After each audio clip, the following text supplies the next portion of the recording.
esperamos que ingrese el público y bueno.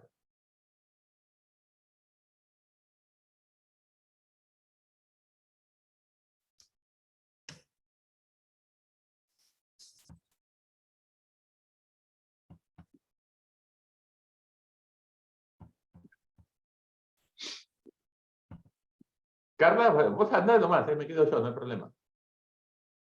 Ok, gracias. Bueno, los dejo de host y bueno, éxitos. Gracias.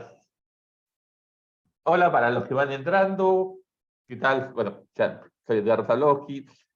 Bueno, rector Lucema, en un ratito esperamos 2 minutos que ingrese más público y empezamos. Ya está con nosotros el doctor Alberto Venegas Hinchijo, el doctor Martín Kraus y el doctor Gabriel Zanotti, que va a estar de host, de moderador de este evento. Gracias.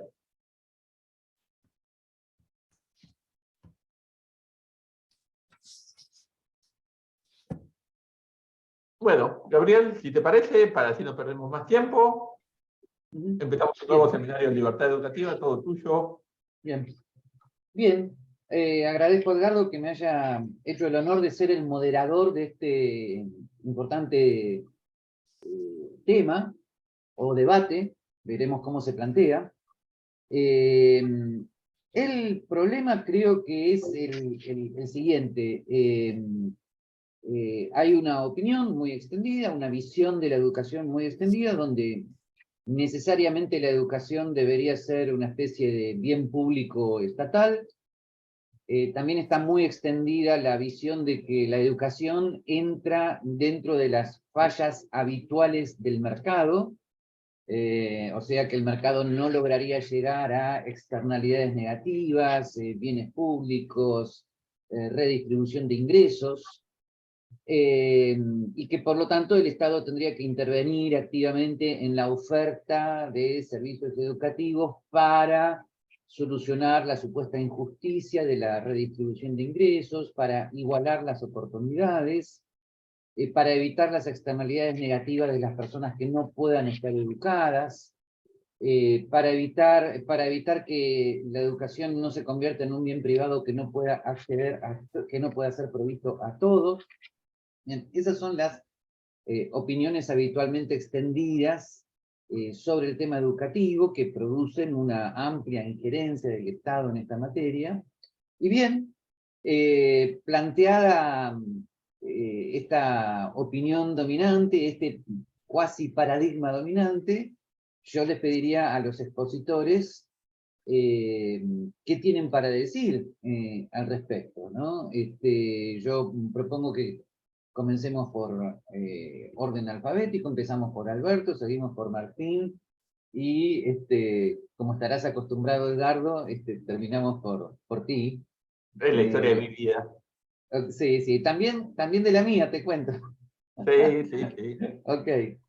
Bueno, Alberto, tienes la palabra sobre esta cuestión. Bueno, yo quisiera resumirlo de esta manera. Primero, decir que la educación requiere un sistema de puertas y ventanas abiertas, de mucha competencia para tener auditorías cruzadas en busca de la excelencia, y que es un proceso que está encajado, digamos, en un contexto evolutivo de prueba y error, donde tenemos que tener presente, al estilo popperiano, que el conocimiento no es un puerto, sino que es una navegación sin término. Primero. Segundo, si se requiere lo que hemos mencionado en el punto primero, de puertas y ventanas abiertas, oxígeno, competencia, auditorías cruzadas, ¿qué es eso del Ministerio de Educación y Cultura? A mi juicio, se trata de una cachetada feroz a la inteligencia. Nadie tiene la precisa para establecer estructuras curriculares. Creo que hay algunos, lamentablemente, liberales, que dicen que la solución estaría en tener un buen ministro de Educación y de Cultura. Creo que cualquier cosa, en cualquier dirección, que haga un ministro de Educación y Cultura va a estar mal en cuanto a la sugerencia de estructuras curriculares. Tiene que ser un proceso abierto. Tercero, ¿qué es eso que se dice de educación pública? Creo yo que es una fachada, es una cosmética para ocultar la palabra fea de educación estatal, puesto que la educación privada es también para el público, de manera que no la distingue. Lo que hay que distinguir es educación estatal o educación privada, porque queda feo como teatro estatal, periodismo estatal o historia estatal en la educación estatal. Cuarto, el problema de la educación estatal no es, subrayo y pongo en negrita, no es que haya profesoras y profesoras que no estén capacitados y no tengan buena voluntad.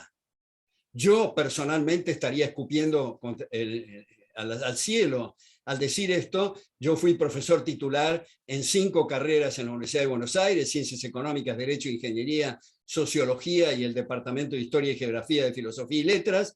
Fui director del Departamento de Doctorado de la Facultad de la Universidad Nacional de La Plata en las Ciencias Económicas. De manera que no estoy diciendo eso.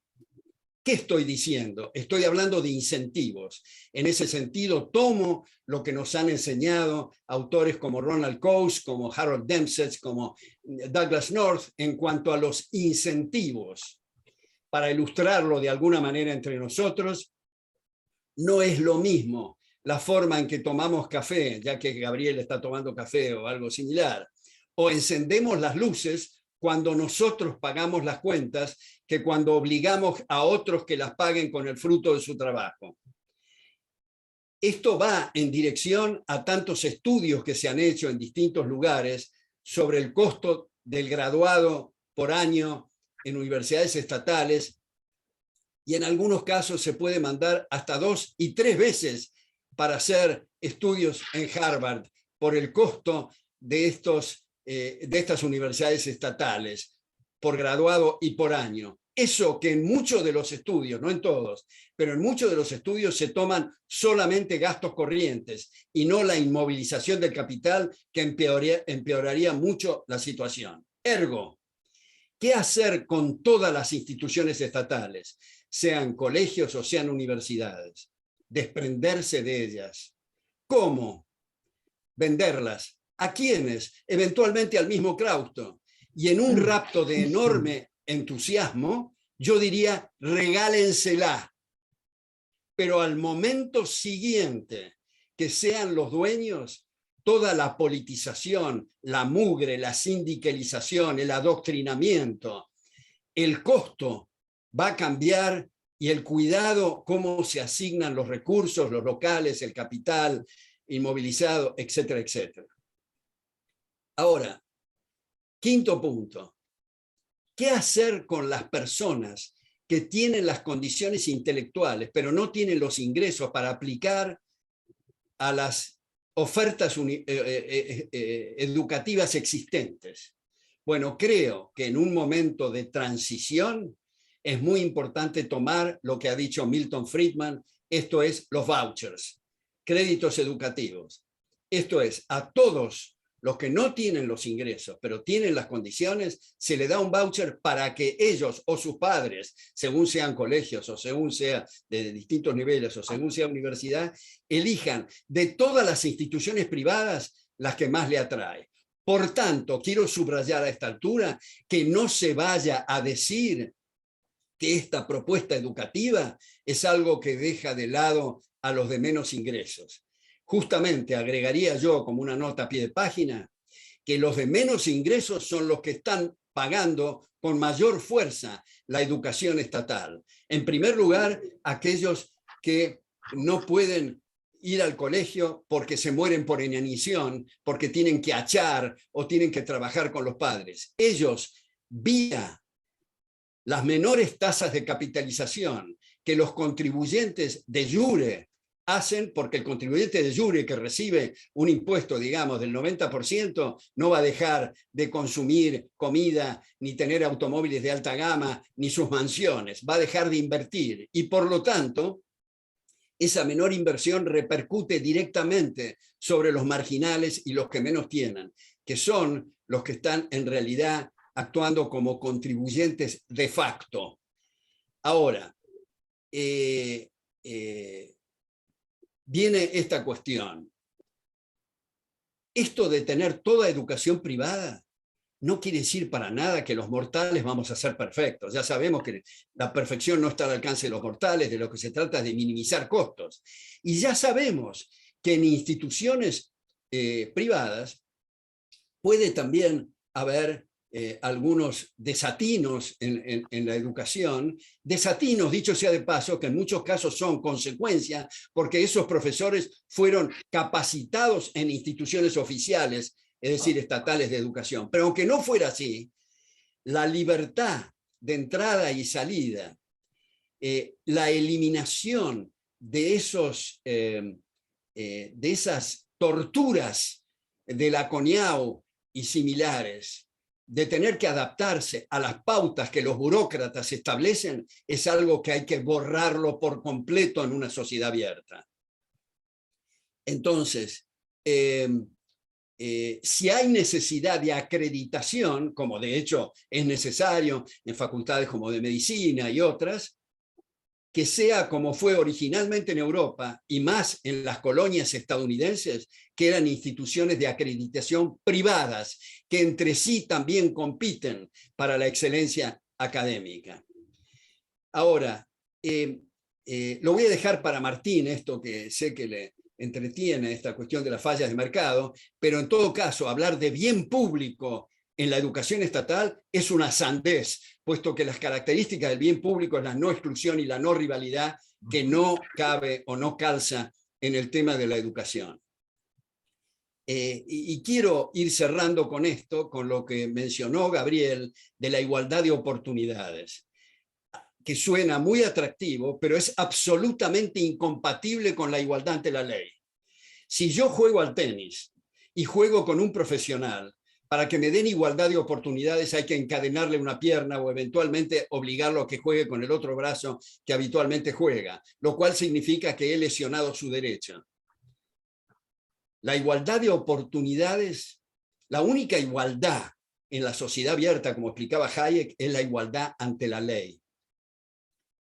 La igualdad de oportunidades, siendo todos personas que anatómicamente, fisiológicamente, bioquímicamente y sobre todo psicológicamente somos diferentes, tenemos distintas fuerzas físicas, distintos talentos y a eso tenemos distintas oportunidades.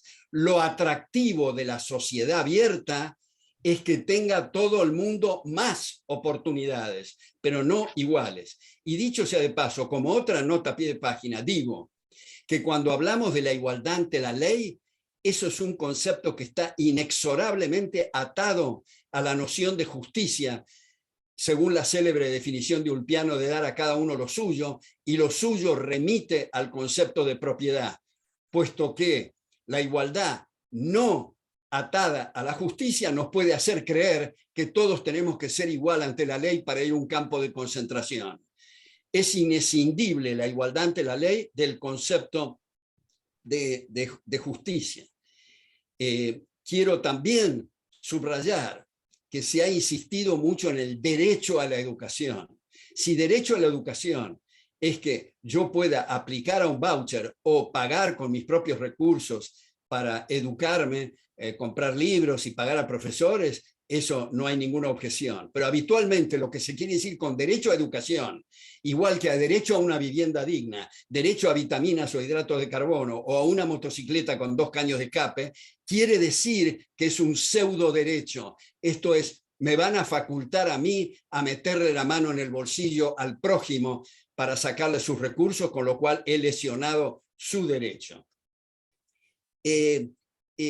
Un último punto, sí, para cerrar, es el homeschooling, que ha tenido una gran difusión, especialmente, aunque no únicamente, en el mundo anglosajón y dentro del mundo anglosajón en Estados Unidos, donde hace poco, ahora no tampoco, hará un par de años, la revista The Economist hizo un estudio sobre el homeschooling y los oficiales de admisión de las universidades del Ivy League, o sea, top en Estados Unidos, estaban impresionados con la calidad académica, con la vestimenta y con el lenguaje de quienes aplicaban a las universidades viniendo del homeschooling. Homeschooling que no requiere que los padres sean expertos en geografía, en matemáticas, en historia o lo que fuera, sino solamente que los hijos cumplan horarios o lo deleguen a la persona correspondiente.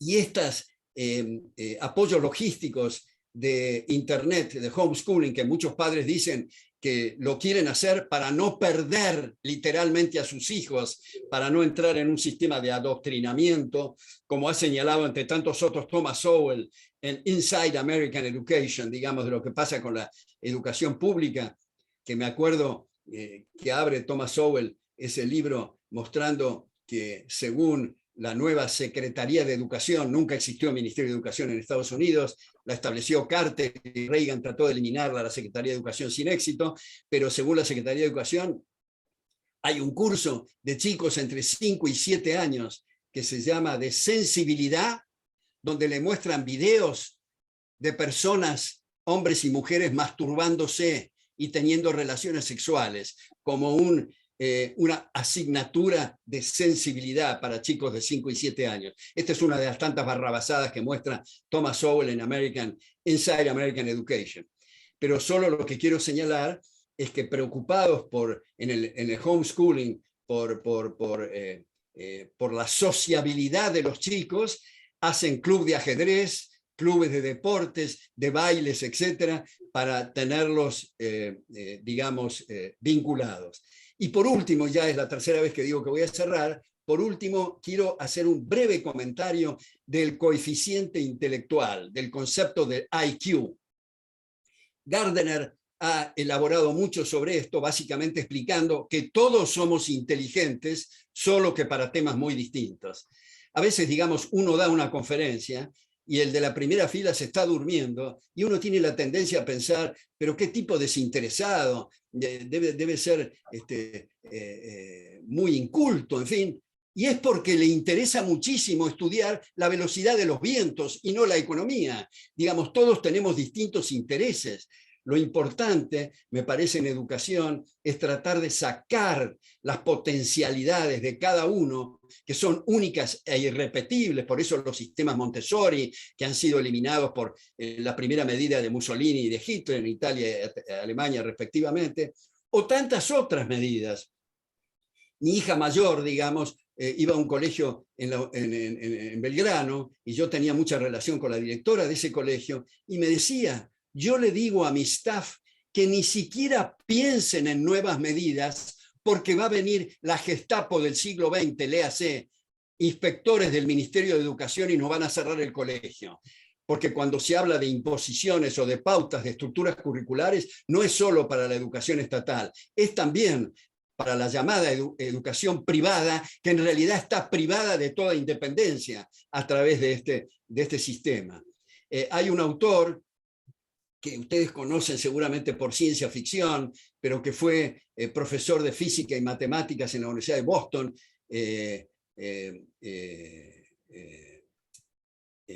no me viene el nombre ahora, bueno, ha escrito como 90 libros, Isaac Asimov. Isaac Asimov, él decía, yo soy profesor de matemáticas y física en la Universidad de Boston. Los que hacen IQ dicen que saber física y matemáticas es muy importante para ese puntaje, pero yo les quiero confesar que no puedo retener una declinación en latín. Y también les confieso que nunca me acuerdo con quién tengo que almorzar el día de la fecha. Es decir, somos todos, como decía Einstein, todos somos ignorantes, solo que en temas distintos. Y muchas veces en los temas que nos creemos capacitados tenemos bastantes lagunas. He dicho, muchas gracias. Gracias, Alberto. Bien, Martín, no sé si querés comenzar con el tema de los bienes públicos y la educación, dado que Alberto te ha delegado la cuestión, pero como vos prefieras. Así es. Perdón, estoy medio afónico. El tema surgió efectivamente porque yo había publicado un artículo en La Nación en relación a una polémica que había con Javier Milei, quien había hablado sobre la educación, y él había planteado dos escenarios posibles: uno, en un mundo ideal en el cual no hubiera Estado y toda la provisión de educación era absolutamente privada, y un mundo con un Estado pequeño, en el cual la solución ideal era, como señaló Alberto, la provisión a través de vouchers, es decir, de subsidio a la demanda y no subsidio a la oferta, como existe actualmente, y sobre todo de vouchers privados, es decir, la posibilidad de que empresas o individuos puedan ofrecer lo que llamaríamos normalmente becas y que sean deducibles del pago de los impuestos. Bueno, a ese artículo me respondieron directamente dos exministros, uno a nivel de educación, uno a nivel nacional y otro a nivel provincial, exministros de Cambiemos, quienes descartaron totalmente el argumento, señalando y comenzando diciendo: la educación es un bien público. Punto. Se acabó. Y entonces yo después respondí a eso, nada más que sobre este punto. Quiero discutir acerca de si la educación es un bien público. Primero, las características de bien público que las mencionó Alberto y las repito.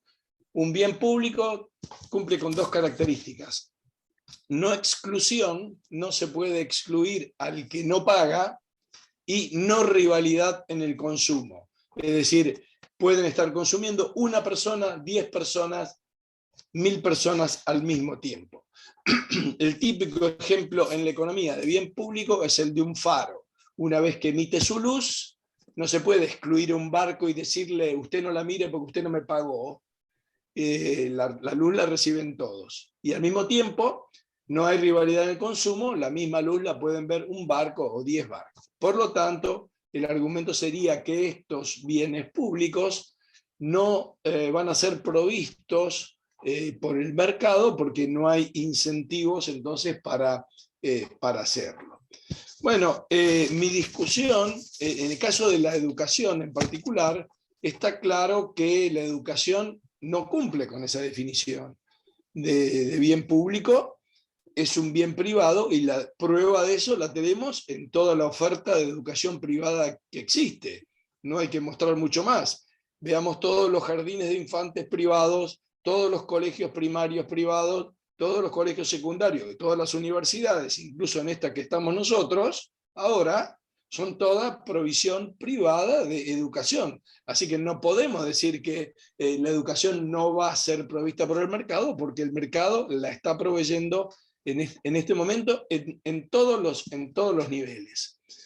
¿Qué puede haber entonces que justifique que el Estado tenga que proveerlo? Bueno, yo creo que en realidad son dos temas. Uno que lo dejo para más adelante, y que no es que el mercado no pueda proveer educación, sino que la gente, por una cuestión de falta de recursos o de pobreza, no puede acceder al mercado en tal caso. De ahí viene la propuesta de los vouchers, de permitirle a la gente de acceder al mercado y de permitirle que elija luego el tipo de educación que quiere para sí mismo o para sus hijos. Pero hay otro tema, además, vinculado con esto, y es que la educación estaría proveyendo parte de un bien público por las externalidades positivas que genera hacia el resto de la población. Es decir, uno podría decir: bueno, sí, la educación es muy importante, es un bien público, pero a una señora Coya que vive en Jujuy, no sé en qué la beneficia que alguien se gradúe de abogado en la Facultad de Derecho de la Universidad de Buenos Aires, y sin embargo la está pagando porque está pagando con recursos de los impuestos. Alguien podría argumentar contra esto, bueno, pero hay una externalidad positiva porque nos conviene a todos vivir en una sociedad en la cual la gente esté educada. eso es mejor que convivir. Entonces quiere decir que la educación tiene un componente privado, aquel que estudia Derecho le va a ir mejor que aquel que no estudia nada, en principio, y tiene un componente de externalidad positiva, que es, vamos a vivir en una sociedad mejor. Bueno, a ver, yo quisiera, respecto a esto último, cuestionar dos cosas. Una es que, en principio, lo que no sabemos es si esa educación va a generar realmente una externalidad positiva hacia los demás, porque a lo mejor esa externalidad es una externalidad negativa. A lo mejor la educación que recibe la gente gratuitamente, ofrecida por el Estado, porque es un bien público, termina generando, por ejemplo, voy a decir, una mentalidad populista que en realidad nos termina arruinando a todos, no mejorando a todos. No sé si es mejor en ese sentido que el resto de la población, si es un beneficio para mí, que el resto de la población esté educada, siendo que va a estar educada de esa forma, por un Estado que brinda ese tipo de educación. Y así que, por otro lado, creo que efectivamente hay algo que sí tiene características, que sí tiene externalidades positivas o negativas hacia el resto, que no es la educación, sino que es la cultura que predomina en una determinada sociedad. Es verdad, yo prefiero vivir en una sociedad que tenga una cultura de respeto a los derechos individuales, a los límites al poder, y que genere oportunidades para todos. Es verdad, yo me gustaría, pero eso es cultura, no es educación.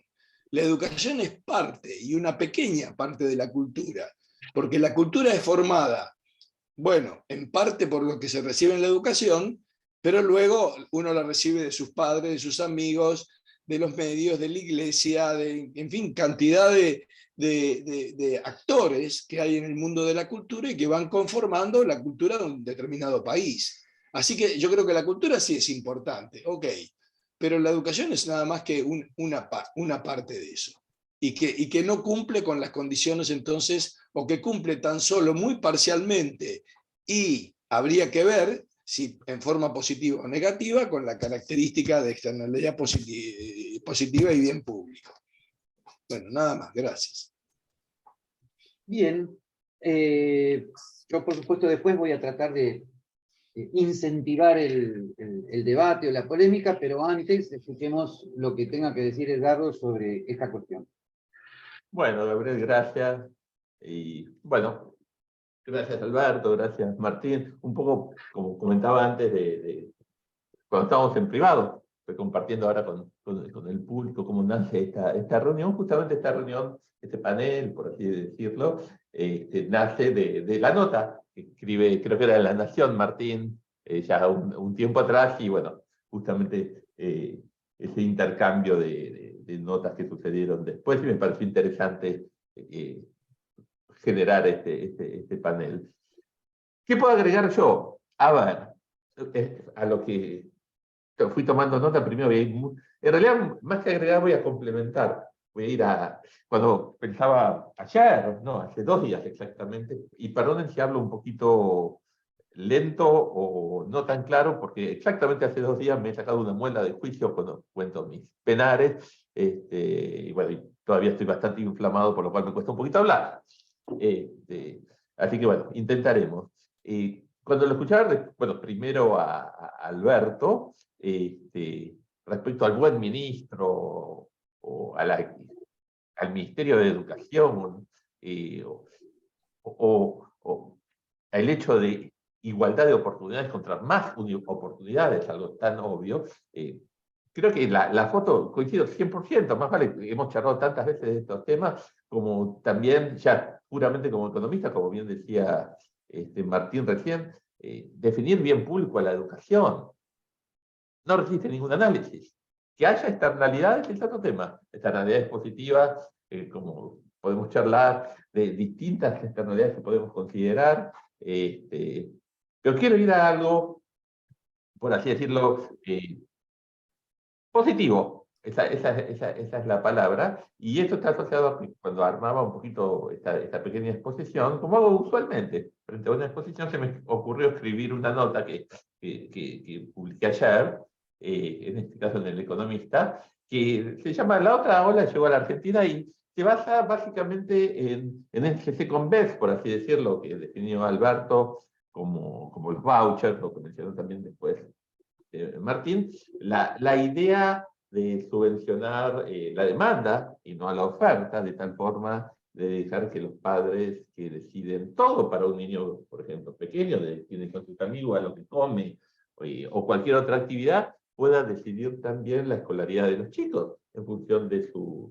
valores, para empezar, que es algo que en la Argentina muchas veces no tomamos en cuenta, y también aptitudes y gustos familiares. Bueno, esto ya no es una fantasía, esto está pasando, y por eso llamé a la nota La otra ola, porque la elección, bueno, que hace días atrás se llevó a cabo en los Estados Unidos, si bien no ganaron los republicanos con la ola roja que se suponía iba a suceder, sí ganaron los candidatos que defienden el derecho de los padres a, bueno, básicamente a elegir la escolaridad de los chicos. El 75% de los candidatos que fueron apoyados explícitamente por lo que se llama American Federation for Children, que es la organización más grande que trabaja por lo que se llama School Choice, que es básicamente este derecho, ganaron. Y es más, el gran ganador de la elección, que fue Ron DeSantis, el que gana la gobernación de Florida, es un ferviente defensor de School Choice,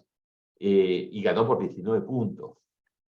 A lo que voy es que no es una fantasía pensar que el tema, y después de la pandemia de sobremanera, como varios analistas resaltan por qué pasó esto, por qué esta llamada ola de School Choice, como surge de una nota, esto que les estoy contando, bueno, fue publicado en el Wall Street Journal el 10 de noviembre, tratando de explicar por qué pasó esto, y gran parte de esto surge con el COVID. Los sindicatos docentes se negaron a reabrir las escuelas y atacaron mucho al concepto de homeschooling que mencionaba recién Alberto, porque se hacían burbujas, muchos padres se hacían burbujas educativas para que tratar burbujas en el sentido que un grupo de chicos estudiasen juntos en un edificio, en una casa, y bueno, los sindicatos docentes se oponían fuertemente a cualquier alternativa de esta.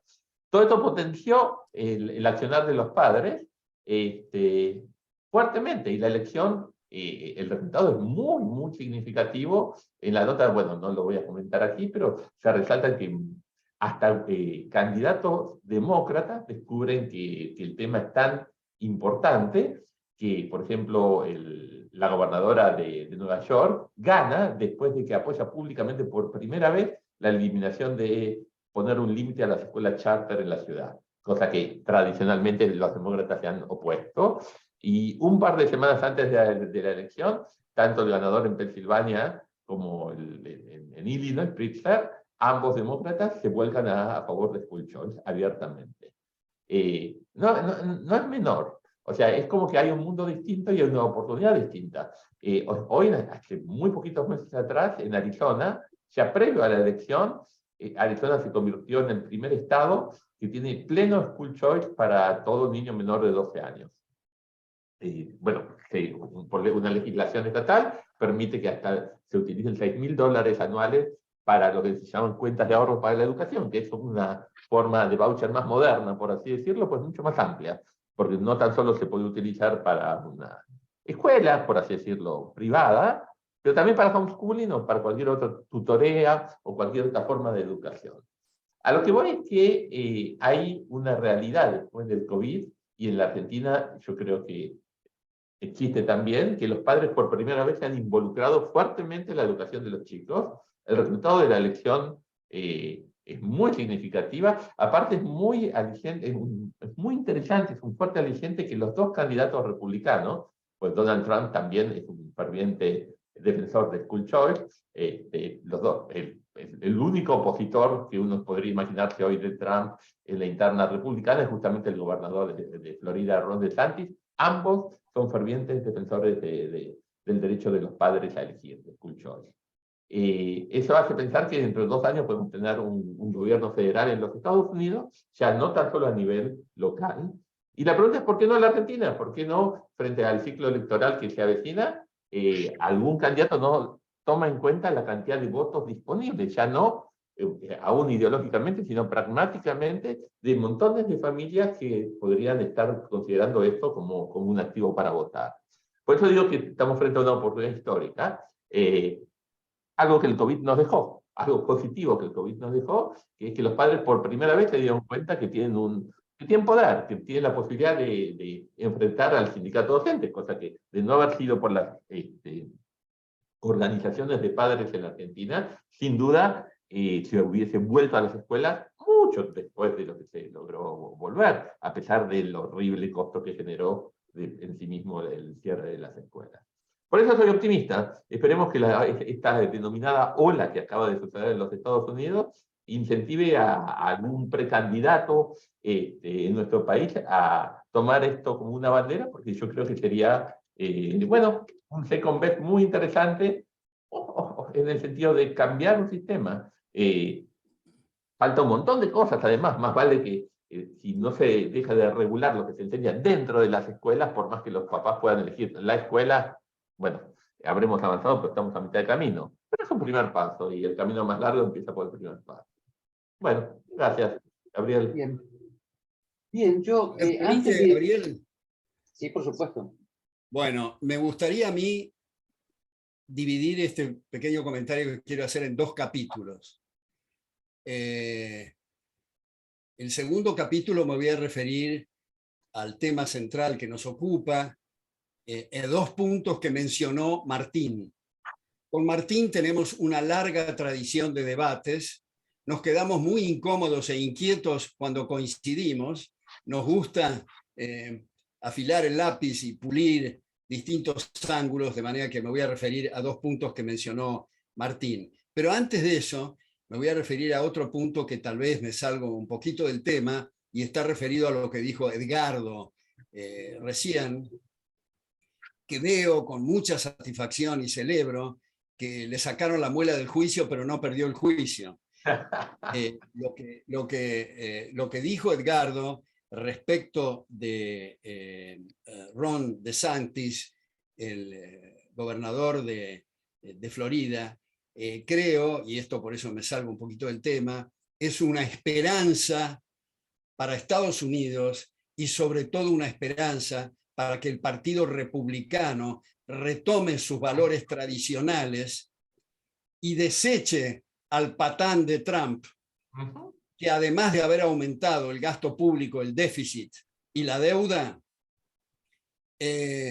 tuvo la indecencia de no reconocer los resultados electorales de su adversario, aún compitiendo y aceptando competir con las mismas reglas que desconoció, a pesar de que los 50 estados certificaron el triunfo de Biden, que 61 jueces federales y locales, 8 de los cuales propuestos por Trump, certificaron el triunfo, y su propio vicepresidente, independientemente de fantochadas como en Charlottesville, aquella vez esos 2 grupos que se oponían, unos tenían insignias nazis, y lo oí y lo escuché en CNN de primera mano a Trump siendo presidente en ejercicio, diciendo que en estos grupos había very fine people on both sides, aparte de su cuestión con Putin y su cuestión con el comercio y el muro y todo lo demás. Así que celebro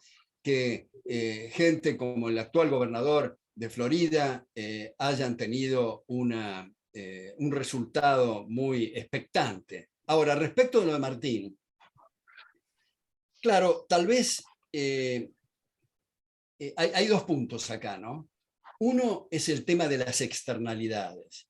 Y no es para ser de abogado del diablo, pero sí podemos reconocer, me parece, que teniendo, como Martín mismo dijo, teniendo gente educada, Martín dijo culta, gente educada, vamos a pasarla mejor y estar más protegidos frente a avalanchas y aplastamientos de derechos individuales, que si no existiera esa educación. Y este es el segundo punto. Martín distingue entre cultura y educación. Bueno, puede hacerse esa distinción.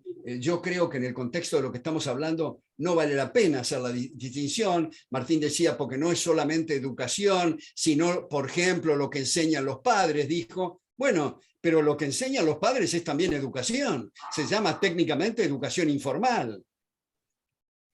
De manera que hacer esa división me parece que no corresponde. Y respecto de las externalidades, yo le diría a quienes objetan o tienden a objetar la educación privada, o mejor dicho, tienden a defender la educación estatal por el tema de las externalidades, yo diría justamente por el tema de las externalidades conviene eliminar esas entidades políticas llamada educación estatal. Conviene algo tan sagrado como la educación despolitizarlo precisamente para tener educación de mejor calidad y estar mejor resguardados, entendiendo otra vez educación a la incorporación de valores. Ahora, ¿cuáles van a ser esos valores? Empieza otro debate. Tenemos que abrir al máximo las posibilidades para que se puedan exponer todas las posibilidades. Yo me acuerdo que cuando era rector de SIADE, lo invité a Karl Popper a un acto académico que no pudo, alegó razones de salud, pero intercambiamos una correspondencia muy fugaz, en ese momento no había mail, muy fugaz, sobre algo que yo no comparto en Popper, en La sociedad abierta y sus enemigos, y es lo que él llama la paradoja de la tolerancia. Esto es, dice, hay que tolerar a todos menos a los intolerantes. Yo creo, y lo digo con cierta pena, pero me parece importante, que hay que tolerar a los intolerantes, que la forma de dejar de lado la intolerancia es a través del debate de ideas y lo que se ha llamado la batalla cultural habitualmente. Porque muchas veces cuando digo esto y se lo puse a Popper, que básicamente insistió en el mismo punto, pero en fin, yo decía, por ejemplo, hay que combatir el comunismo de Platón, que decía en la República, hay que combatirlo en el aula, hay que combatirlo en la plaza pública, hay que combatirlo si se incluye en alguna plataforma electoral. No, porque me parece que eso es un efecto boomerang.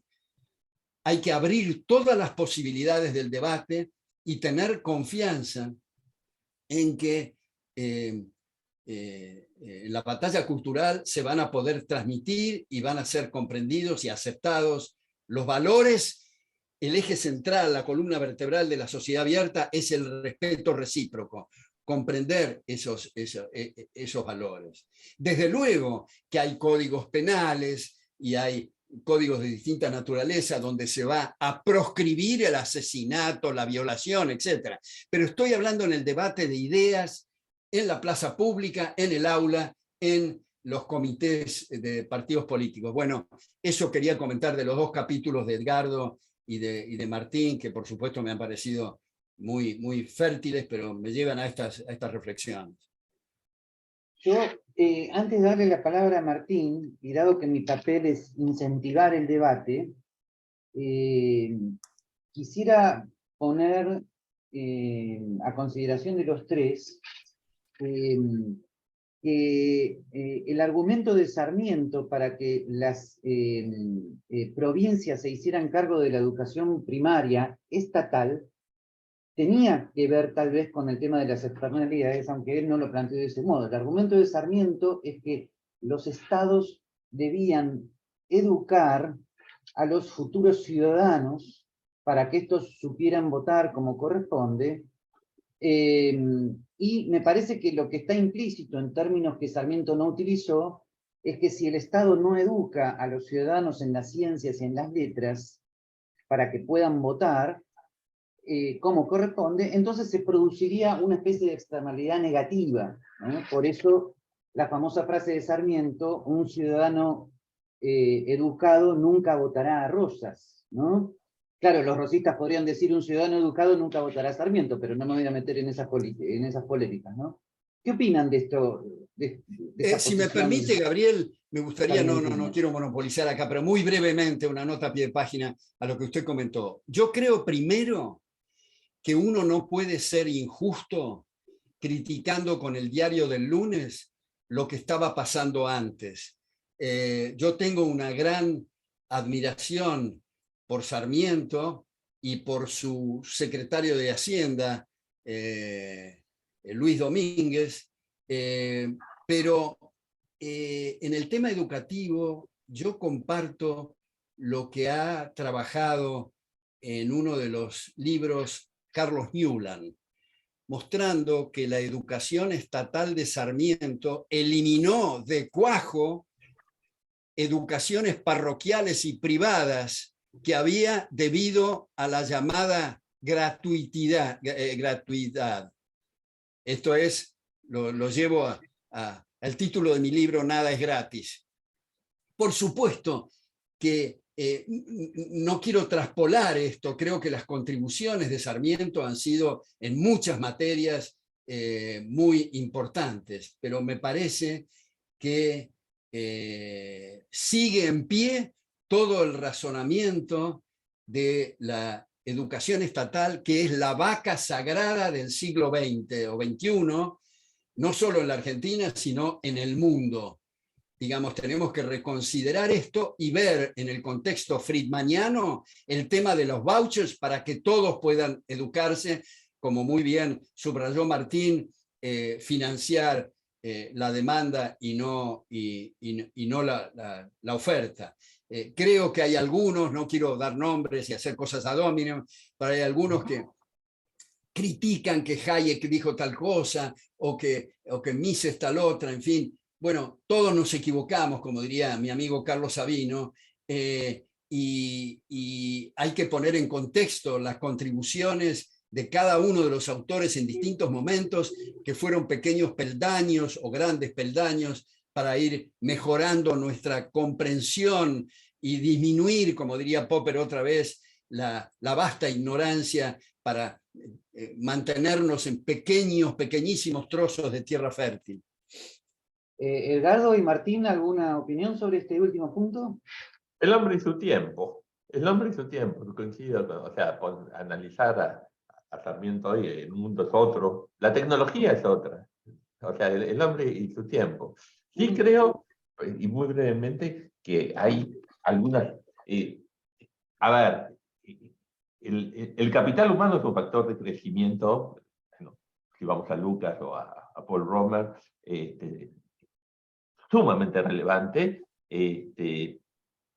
Chile es la foto más clara de la importancia de una política educativa que empieza en la gestación, ¿no? O sea, es imposible educar a alguien que no tiene un cerebro desarrollado y si el chico no comió proteínas de niño, este chico perdió antes de empezar. Como dice mi colega y amigo Alieto Dani, en la academia, hoy por hoy el mejor predictor del rendimiento educativo de un niño es donde nació, socioeconómicamente. Es una, y como mencionaba por cierto Alberto, es total, más retrógrado el sistema o regresivo no puede ser.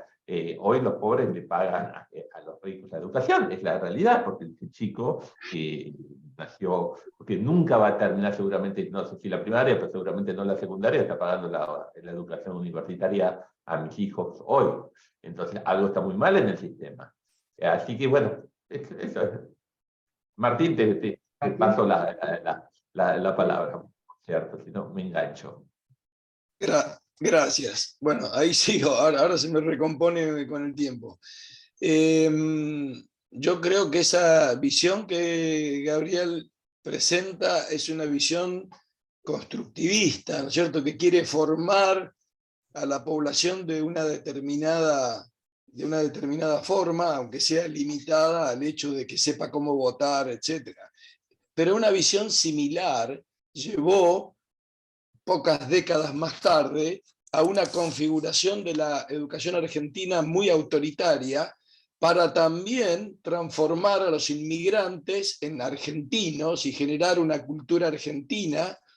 Es lo que señala Carlos Escudé en su libro El Proyecto Nacional, llevado adelante por Ramos Mejía, quienes impusieron un tipo de educación que terminó después destruyendo precisamente los valores democráticos más básicos.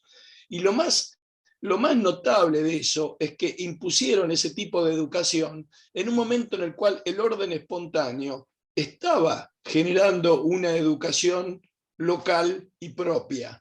Porque la preocupación de ellos era que venían los inmigrantes que ni siquiera sabían hablar castellano y había que volverlos argentinos de alguna forma. Y entonces esa educación, digamos, militarista, por la cual formábamos a la mañana en filas, desfilábamos, subíamos la bandera, cantábamos el himno permanentemente. Y no se dieron cuenta de que en ese mismo momento se estaba generando espontáneamente una cultura nacional que aún hoy nos caracteriza, porque era la época del nacimiento del tango, del fervor por el fútbol, de las amistades y los amigos, y eso es lo que caracteriza más o menos a los argentinos, y eso surgía espontáneamente en la sociedad, y no a través de implementar determinados programas para educarlos de alguna forma.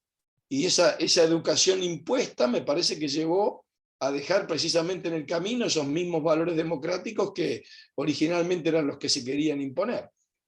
Martín, quiere decir que vos te estás distanciando fuertemente de la política educativa de la generación del 80, Sarmiento, Mitre, Avellaneda, que habitualmente es entronizada en muchos sectores conservadores.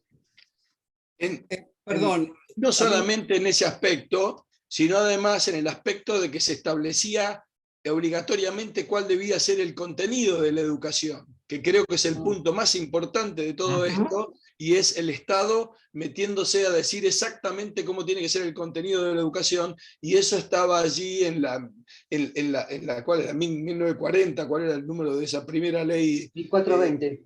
1420, exactamente, estaba ahí. Ahí se decía, estos son los contenidos, estas son las materias, 1, 2, 3, 4, 5. Y bueno, una vez que le das al Estado el poder de decidir qué es lo que se va a educar, después no tenés ninguna garantía de que te guste lo que el Estado vaya a elegir, ¿no? Alberto iba a decir algo.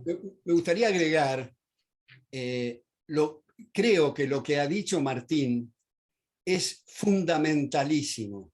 Y quiero destacar, bueno, en ESEADE hicimos una vez, en la época que estaba Ezequiel Gallo, un seminario sobre la ley 1420, precisamente en línea con lo que está diciendo Martín, básicamente. Pero quiero rescatar algo que mencionó Martín y que me parece que debe incluirse en todas las bibliografías de estudio del tema educativo, y es esta obra de Carlos Escudé, El fracaso del proyecto educativo argentino, donde yo no conozco un trabajo de mayor profundidad y mejor documentación y análisis de Carlos Escudé en esa obra, mostrando la influencia nefasta principal, aunque no exclusivamente, del nacionalismo católico. Ahora,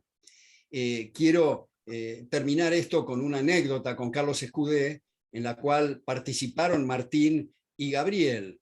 Yo una vez fui director de un Liberty Fund en el entonces Plaza Hotel, donde lo invité a Anthony de Jacé para discutir un libro de él, que tiene el muy atractivo título que se llama Against Politics, donde estaba presente el premio Nobel en Economía Buchanan, donde estaba Bruce Benson, donde había varios. Pero en todo caso, uno de los invitados era Carlos Escudé, a quien tengo un gran recuerdo y teníamos una amistad y todo, a pesar de sus muy intensas extravagancias y rarezas. Digamos, él, como dicen algunos, para llamar la atención, se convirtió al judaísmo y en la operación de Marras tuvo una hemorragia. al mismo tiempo usaba bastón para llamar la atención y se estropeó la columna, pero en todo caso la anécdota que quería contar es que la noche anterior a que se inaugurara ese seminario Liberty Fund, me llama Carlos y me dice: Alberto, te pido que me des a mí la palabra porque quiero dar mi conferencia. Le digo: Carlos, vos has leído atentamente todas las normas del Liberty Fund y no hay tal cosa como una conferencia. Hay intervenciones de 3 minutos o 1 minuto si se quiere replicar a otra persona. Alberto, yo quiero dar mi conferencia. Carlos, te pido que no insistas en eso porque estás vulnerando las normas sobre las cuales te invitamos.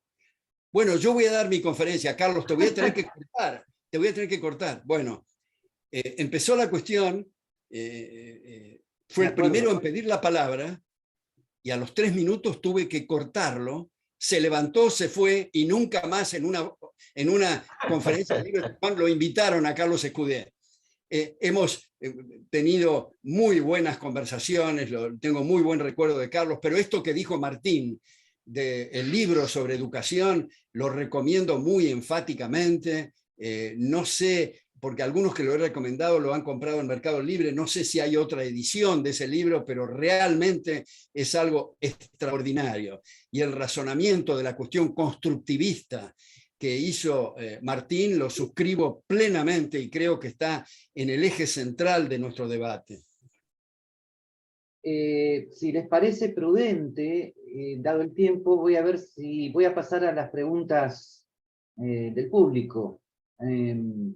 Bien. Bueno, alguien pregunta cuál es el nombre del artículo de Martín Krause. Ok, después se los decimos. Cristina Amalia López pregunta: ¿una persona culturalmente preparada puede generar exigencias mayores que la educada en el marco del adoctrinamiento del Estado?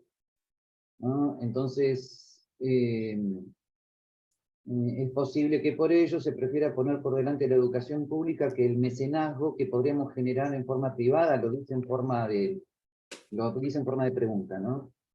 Vuelve a decir, ok, vuelve a preguntar más o menos lo mismo. Y después Alejandro Trencenza dice: ¿cómo se puede entender que el gobierno de la Ciudad Autónoma de Buenos Aires, que pertenece a un partido que dice respetar la libertad, etcétera, etcétera, pretenda imponer en las reformas curriculares lo que el Estado quiere, dejando de lado menos espacios para instituciones de gestión privada, etcétera? Bueno, no sé qué querrán decir ustedes con respecto a estas cosas. Gabriel, Sí. yo tomo la última de las preguntas, la del doctor Alejandro Tresenza, Sí. y voy a ser autorreferencial. Yo no lo entiendo, soy autorreferencial porque me tocó vivirlo.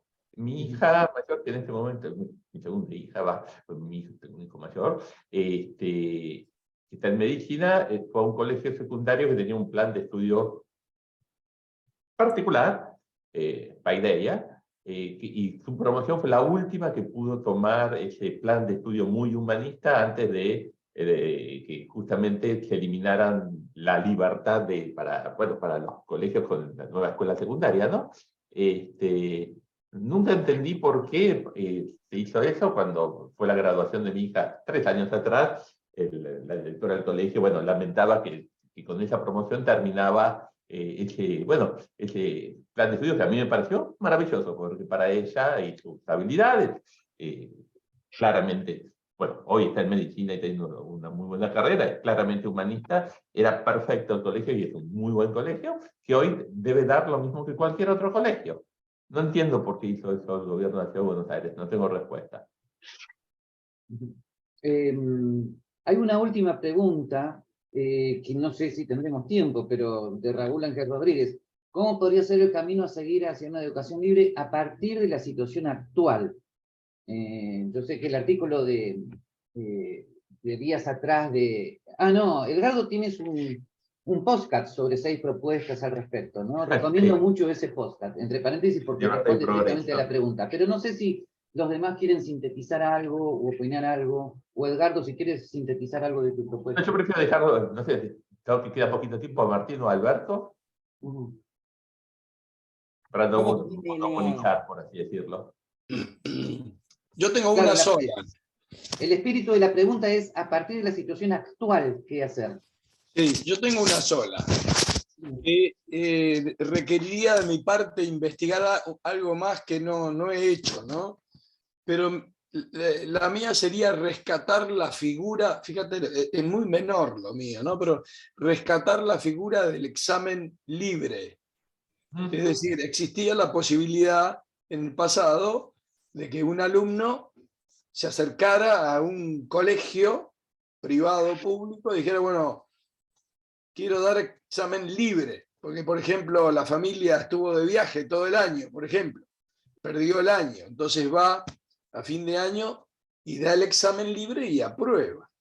Yo no sé cuál será la vigencia de esta figura ahora, pero podría ser un paso inicial para una absoluta libertad, bueno, no lo sería desde el punto de vista del contenido, pero para un alto grado de competencia, porque permitiría a cualquiera preparar alumnos que después van a dar examen libre en un colegio privado, público, lo que sea. Pero de nuevo, eso es menor, porque lo que me parece más importante es la posibilidad, y sobre todo ahora en estos momentos de gran innovación tecnológica, de que haya flexibilidad en los contenidos para que haya 1, 100 o 1000 ensayos distintos acerca de cómo tiene que ser la ecoeducación y cuál tiene que ser su contenido. Yo no sé si dentro de 15 años o 30 años va a existir la educación como la conocemos ahora, con todos los cambios que hay. Pero para eso hay que permitir la libertad de experimentar y que haya muchos experimentos y ahí veremos cuál funciona bien y cuál no. Alberto, ¿algo que agregar? Bueno, yo tal vez no fui suficientemente claro, o la persona que pregunta llegó tarde, pero en fin, ¿cuál es la situación que se puede hacer? ¿Qué es lo que se puede hacer a partir de ahora? Como dije, regalar todas las instituciones estatales al claustro que la está administrando y aplicar la tesis de los vouchers. Edgardo, ¿algo que quieras sintetizar de tus 6 propuestas? Básicamente, siguiendo un poco lo que, para no dispersarnos, lo que acaba de decir Alberto, volviendo a la evidencia, a lo que está pasando en otros lugares del mundo hoy, no veo por qué algún candidato a la próxima elección no puede levantar este tipo de propuestas de financiar, de alguna forma, en múltiples formas, la demanda educativa y no la oferta, y privilegiar a los padres que han demostrado, porque siempre se critica, o no se critica, siempre se argumentó que estarán los padres calificados para opinar. Bueno, viendo lo que pasó en pandemia, es claro que los padres están mucho más calificados que los burócratas. Ahora, Edgardo, ahí yo tengo una duda. ¿Cómo se compatibiliza esto con tu propuesta de declarar la educación como servicio público esencial? No, el declarar la educación como un servicio público esencial sencillamente implica que, como cualquier otro servicio público esencial, digamos, yo qué sé, las guardias médicas o el agua o la policía, no se regula el derecho de huelga. Es decir, para cualquier instancia educativa se regula el derecho de huelga y no pueden pasar los horrores que han pasado en, no sé, en la provincia de Santa Cruz, que han tenido más de 100 días sin clase, o este mismo año, después de la pandemia, en la provincia de Santa Fe, que hay un día clase y 2 días no. O sea, si un chico va al colegio hoy, no hay garantía alguna de que aprenda mucho, eso estamos de acuerdo, pero si ni siquiera va al colegio, o sea, estamos complicados. Eso es todo, sencillamente... Ahora, yo quisiera agregar a esto que dice Edgardo, tal vez podemos hacer, ya que estamos en Zoom, un zoom al tema de la huelga.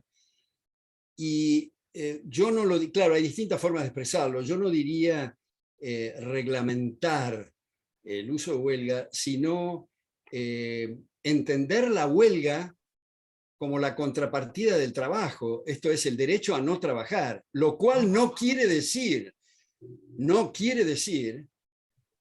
que yo que decido no trabajar esté bloqueándolo a Edgardo, a Gabriel o a Martín o a cualquier otro para que ellos trabajen, utilizando métodos violentos o amenazas o en fin. Entonces me parece que eso es una degeneración del concepto de derecho de huelga, como el derecho a no trabajar, más bien el derecho de imponer a los demás los criterios que uno tenga sobre el trabajo. Por eso me parece tan importante en este contexto agregar reformas laborales que permitan asignar los recursos humanos y que no estemos, como de hecho estamos desde los años 40, con asociaciones profesionales y convenios colectivos, con legislaciones sindicales de aportes y de retenciones.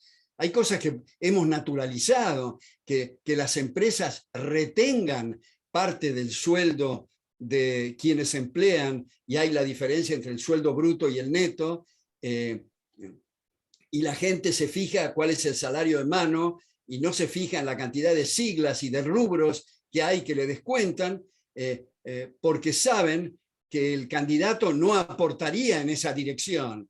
O sea, esa retención, hacer de agente de retención es una inmoralidad, tocar un centavo del fruto del trabajo ajeno. Y lo mismo la legislación sindical, por eso podemos en realidad ver que aparecen dirigentes sindicales en el rubro de la educación, que con solo, digamos, verlos físicamente, nos damos cuenta que están muy alejados de los sarmientos de otra época.